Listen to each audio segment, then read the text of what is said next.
वो परमात्मा हम सभी के पिता जनक उस सतलोक में रहते हैं, शाश्वत स्थान में रहते हैं, और हम भी सभी वहीं रहा करते थे। ये पृथ्वी एक पुनिशमेंट प्लेस है, एक कारागार है, ये एक जेल है। इस जेल से छूटने की जो नियम थे वो हमसे गुप्त कर दिए गए। उन नियमों को, उस विधि को जिससे हम इस पृथ्वी लोक पर भोग रहे कष्टों से मुक्ति प्राप्त कर सकते हैं, इस जेल से छुटकारा पा सकते हैं, वह नियम और वो तत्व ज्ञान परमात्मा ने स्वयं आकर के हमें बताया। जिस सुख को हम छोड़ आए सतलोक में, उसको हम यहां इस जेल में ढूंढ रहे हैं। जो सुख एक प्राणी को स्वतंत्र घूमते हुए अपने दैनिक कार्य में होता है, वो जेल में कभी नहीं हो सकता, वो सुविधाएं हो ही नहीं सकती। इसी प्रकार ये पूरी पृथ्वी 21 ब्रह्मांड समेत समझो, ये काल भगवान की जेल है, और इस जेल से निकले बिना हम सुखी नहीं हो सकते। हम अपने एक अपराध के कारण इस काल की जेल में फंस गए। पुण्यात्माओं, हम सतलोक में रहा करते थे। ये बात आपका समझ में आवे नहीं जल्दी सी, क्योंकि आपने अभी तक स्वर्ग सुना है कि प्राणी स्वर्ग में चला गया, स्वर्गवासी हो गया, इनका घर स्वर्ग बन गया। ये स्वर्ग इस पृथ्वी, इस काल का एक भयंकर जाल है। सबसे बड़ा धोखा है जो स्वर्ग है, वो एक रेस्टोरेंट है, होटल है। और होटल के अंदर धनी व्यक्ति ही प्रवेश कर सकते हैं, जिनकी जेब मोटी हो, और फिर उसी जेब से वो अपना खर्चा करके कुछ अन्य सुविधाएं प्राप्त कर लेते हैं, लेकिन उनकी कमाई नष्ट हो जाती है। तो पुण्यात्माओं, आप तक आप जी ने ये स्वर्ग ही सुना है। ऐसे असंख्यों स्वर्गों में भी सुख नहीं हो सकता जो सतलोक में है। वास्तविक स्वर्ग वो है, उसकी जानकारी आप जी को थी नहीं, और अज्ञानता के कारण कुछ व्यक्तियों ने इस जन्म मरण को अटल मान लिया कि ये समाप्त कभी नहीं हो सकता और ये अनिवार्य है। तो इस तरह की जो लोकवेद दंत कथा हमें सुनाई गई थी, वो बिल्कुल अज्ञान था। उन महापुरुषों को तत्व ज्ञान कतई नहीं था। उसकी पूर्ति करने के लिए परमात्मा को स्वयं आना पड़ता है। ऐसा ही वेद बताते हैं कि वो परमात्मा सतलोक में रहता है और अच्छी आत्माओं को वहां से गति करके आता है, अपने रूप को सरल कर लेता है। क्योंकि परमात्मा सतलोक में एक बहुत बड़े सिंहासन के ऊपर विराजमान है, जैसे राजा लोग बैठते हैं। सिर पे मुकुट है, श्वेत छत्र है, बहुत बड़ा महल है मालिक का, उसका एक गुम्बज टाइप बना हुआ है। तो वहां परमात्मा विराजमान है। उनके उस वहां मनुष्य सदृश शरीर है, और परमात्मा के एक रोमकूप में करोड़ सूर्य, पलस में करोड़ चंद्रमा, इन दोनों का मिला जुला प्रकाश भी परमात्मा के एक रोमकूप यानी एक बाल की रोशनी से, रोमकूप तो बाल के छिद्र को कहते हैं, तो उस परमात्मा के बाल के छिद्र के बराबर भी एक, ये इतना प्रकाश नहीं है, इतना तेजो में शरीर है परमात्मा का। इसलिए वेदों में उसे अग्नि तनु असी कहा है। अग्नि माने उस तेजो में शरीर युक्त परमेश्वर का, तनु माने शरीर, असी माने है। तो उस रूप को हल्का करके आते हैं।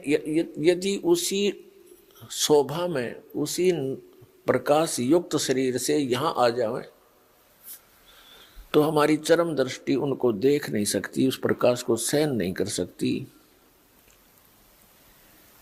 इसलिए परमात्मा अपने शरीर की रोशनी को हल्का, नूर को हल्का करके आते हैं।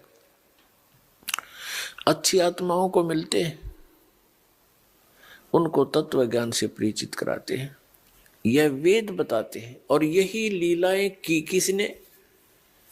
कबीर देव ने, कबीर साहिब जी ने, कबीर परमेश्वर जी।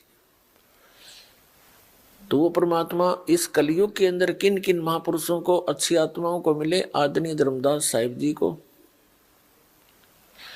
आदरणीय मलुकदास साहिब जी को, आदरणीय नानक देव साहिब जी को, आदरणीय दादू दास साहिब जी को, आदरणीय गरीबदास साहिब जी गांव छुड़ाने जिला झज्जर वाले को, हरियाणा वाले को, आदरणीय गीसा दास साहिब जी गांव खेखड़ा जिला मेरठ उत्तर प्रदेश वाले को, और आदरणीय स्वामी रामानंद जी को। ऐसे अनेकों महापुरुषों को परमात्मा मिले, उन दृढ़ भक्तों को, और उनको सचखंड लेकर गए, उस शाश्वत स्थान में लेकर गए उनकी आत्मा को, स्थूल शरीर को यहां छोड़कर ऊपर के सभी लोकों की जानकारी दी, काल भगवान की जानकारी दी। हम कैसे काल के जाल में फंसे ये सब कारण बताए। फिर उन महापुरुषों को वापस शरीर में, बॉडी में छोड़ दिया। उन पुण्यात्माओं ने परमात्मा की महिमा का गुणगान किया, क्षेत्र में जाके, जगह जगह जाकर परमात्मा के वाणी का प्रचार किया। लेकिन हमारे अंदर अज्ञान इतना गहरा हो चुका होता है कि हम परमात्मा के इस यथार्थ ज्ञान को स्वीकार नहीं कर पाते, और जिस कारण से आज तक हम इस काल की जेल से नहीं निकले। और हमने यहाँ की व्यवस्थाओं को, यहाँ परमात्मा की प्राप्ति और परमात्मा से मिलने वाले लाभ ना प्राप्त होने से, परमात्मा की प्राप्ति ना होने से, हमने यहाँ की अपनी विधि से, अपनी सूझबूझ से कुछ परंपराएं बना ली, और यही जन्म और मरण के इस कोल्लू में हम पक्के हो गए।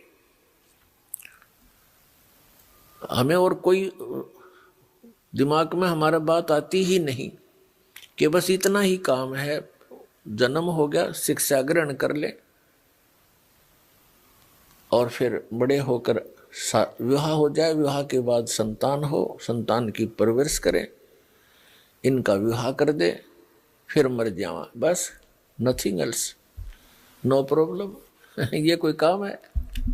ये तो पशु पक्षी भी करते हैं। फिर परमात्मा ने इतना सुंदर शरीर आपको दिया है, इसका काम भी कोई विशेष ही है। उससे हम वंचित थे, उससे, उसको हम भूल चुके थे, लेकिन आत्मा के अंदर एक विशेष कसक है, उस सुख की याद है जो सतलोक में शाश्वत स्थान पर आपको प्राप्त था।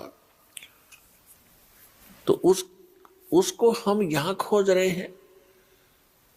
जैसे खांड की मंडी में, खांड की मंडी, बूरा की मंडी, यानी एक विशेष स्थान हो जिसमें केवल बूरा के बोरे हों, थैले हों, बोरियां रखी हों, बारदाने भरे हों, और वहां से कोई एक कीड़ा वहां से निकल जाए, और दूसरे स्थान पर नमक की मंडी हो, बोरे भरे हों, बारदाने भरे हों, वहां पहुंच जाता है।